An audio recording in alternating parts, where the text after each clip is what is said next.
Now we want to specifically focus on a few different types of series that come up often. And then we will get into some different tests that we can apply to the infinite series. So first is what we call the geometric series. And I've already briefly mentioned this. I want to define it a little bit better because I just kind of briefly skimmed through it before. But a geometric series, so it's going to be any series where the ratio of any two terms is the same. Okay.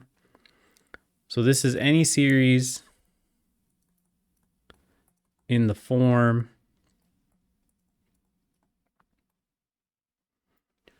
of a plus a times some number r plus a times some number r squared plus a times some number r cubed, etc. Okay, so you kind of get the idea here. So if you take any like a sub n plus 1 and divide it by a sub n, you're going to get this term r. Okay, so that's kind of the idea with the geometric series. I think I previously wrote in the last video that r had to be between 0 and 1, but even if it's not, it would still be considered a geometric series. The between 0 and 1 is just the condition for it converging, which we'll see as we explore the series a little bit more. So in general, we can write this then as n equals 1 to infinity of a times r to the n minus 1. Okay, so this is the default form of it. So if you put in 1 here, you'll have r to the 0th, which is 1. And that'll give you that first term of a. Okay. So an example, I think we saw one example before, but just something like 1/2 to the n minus 1, for example. This would be a geometric series. So we'll explore the series a little bit generally first, and then we'll come back to specific examples like this. Okay, so we want specifically to determine when does a geometric series converge and what exactly does it converge to. Okay, so we're going to just look at the general form of the series here. So a times r to the n minus 1 from n equals 1 to infinity. Specifically, we're going to look at when a is greater than 0 first, okay? But it doesn't really matter because, I mean, a is just a constant, right? So you could just take the constant out.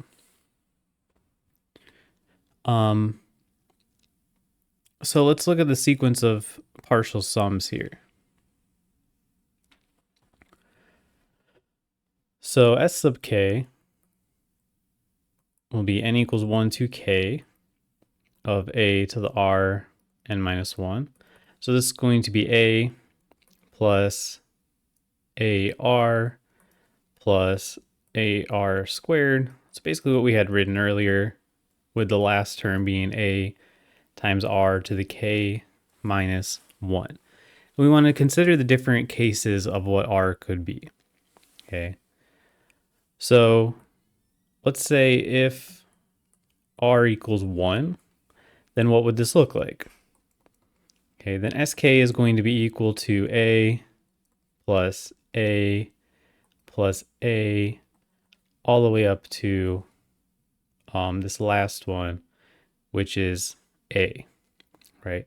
So there's k terms here. So this is going to be a times k. So if we think about the limit as k goes to infinity of this sequence of partial sums, this is the limit as k goes to infinity of a times k. So a again is just a number. So if k is going to infinity, then this is just a number times infinity. So this is going to be equal to infinity. So if r equals 1, this is going to be a divergent series. So the geometric series will be divergent if k is if r is equal to 1. Okay. So now if r is not equal to 1, it'll look quite different. Okay, so if r is not equal to 1, then I guess I'll just write it out real quick again. A plus ar plus ar squared all the way up to a to the r k minus 1. So we can figure out we can get a better expression for this that'll allow us to evaluate the limit by being a little clever with it. Specifically, what we want to do is we want to multiply both sides by 1 minus r, because this is going to make a lot of terms cancel out here. Okay, so we're multiplying this whole thing by 1 minus r. So we're going to take the a out first. Okay, and then when you multiply by 1 minus r, so multiply each term by 1.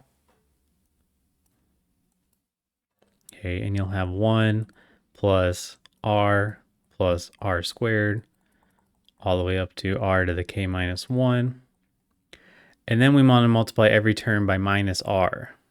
Okay, so this is going to be, I'm going to move down here, minus, and we can just pull the negative out right here. So r times 1, r times r, etc. It's going to go up to rk. And now we want to think about what's happening here. So we have this r right here and this r right here, right? And those are going to cancel each other out. We have r squared minus this r squared. So these are going to cancel each other out. So we're going to get all these terms, whoops, that was that one, but they're both canceling, right? So everything is going to cancel except for 1 and r to the k. So this is ultimately going to be equal to a times 1 minus r to the k. And remember, this is 1 minus r times s sub k that's equal to this. So to get s sub k back, we'll just divide both sides by 1 minus r. So we have a times 1 minus r to the k over 1 minus r. And this is a much easier expression to work with. Now we can think about the limit a little bit better. Okay. So specifically, the only term that has a k in it is this r to the k.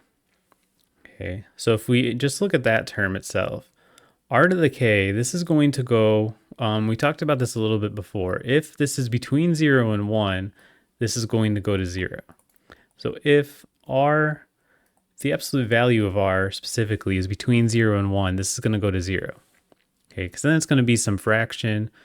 And like if you think of 1/2, for example, okay, if you had 1/2 to the k, so 1/2, 1/4, 1/8, 1/16, etc., right? You can see that this is going to go to 0. The numbers are going to get super, super small. Eventually it's going to go to 0. And 1/2 isn't special here. This will happen anywhere between 0 and 1. And it doesn't matter if it's negative. That's why we have the absolute value here. Okay. Now, if r is greater than 1, then r to the k would go to infinity. Okay, if the absolute value of r is greater than 1. If you think of 2, for example, this would be 2, 4, 8, 16. It's just going to keep getting infinitely large. Okay. We already looked at the case when r is equal to 1 separately, right? And we saw that it was divergent there. If r is equal to 0, then I mean you just have a sequence of zeros, right? So it's not really interesting anymore. It's not even really a geometric sequence anymore. And this is another reason why we had to look at 1 separately, because we have this denominator here, which would be undefined if r is equal to 1. So ultimately, this gives us the criteria then for the sequence converging. If r is between, the absolute value of r is between 0 and 1, r to the k is going to go to 0. So this is going to be 1 minus 0, and then we're just going to be left with a over 1 minus r. Okay. So if r is between 0 and 1, then the limit as k goes to infinity of s sub k is equal to a over 1 minus r. Okay. Which then would be the value of the series. Okay.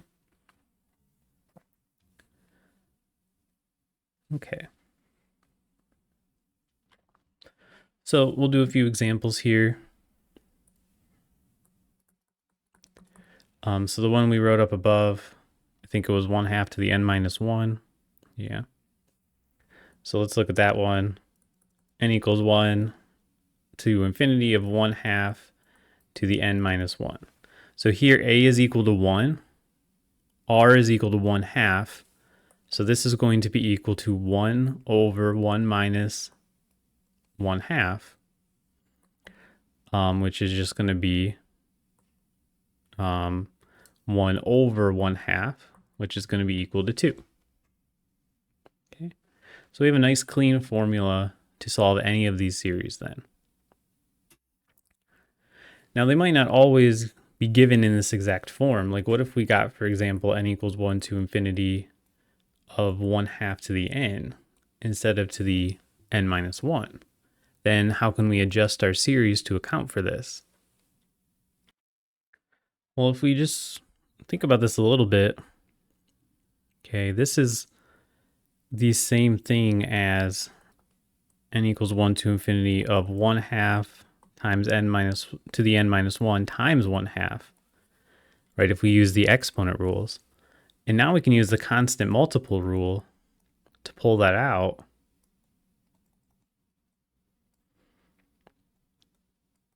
And we're just looking at the same series we just had. So this would be 1/2 times 2, which will be 1. Okay, so we can use these different rules to help us out here.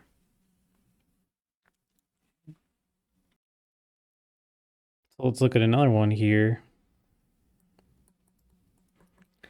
What if we want to look at n equals 0 to infinity? So note the different starting point. It's always something to pay attention to. Series don't have to start at n equals 1 of 2/3 to the n plus 2. Okay. So the index is more important than it might seem because our formula that we derived was dependent on the index starting at 1, right? This started at n equals 1. So we need to get it into that form if we're going to use the same formula. So note that what we can do here is if we want to move the index up by 1, we can correspondingly move this index right here down by 1. Okay. Now, when you plug in that first term, the first term on this sequence right here, we're plugging in 0. It's going to be 2/3 to the 2. Here, when we plug in n equals 1, it's still going to be 2/3 to the 2. Okay, so this is another useful trick for a lot of different series so that we can start the series wherever we need it to start. So now we still need to get it into n minus 1 form, right? So we can rewrite this again as 2/3 to the n minus 1 times 2/3 to the 2. Okay, so again, just using exponent rules here. So exponent rules would say this is 2/3 to the n minus 1 plus 2, which would be n plus 1. So we can see that these are equivalent. 2/3 to the 2 would be 4/9. So this would be 4/9. Like we can keep that inside because that's the a term.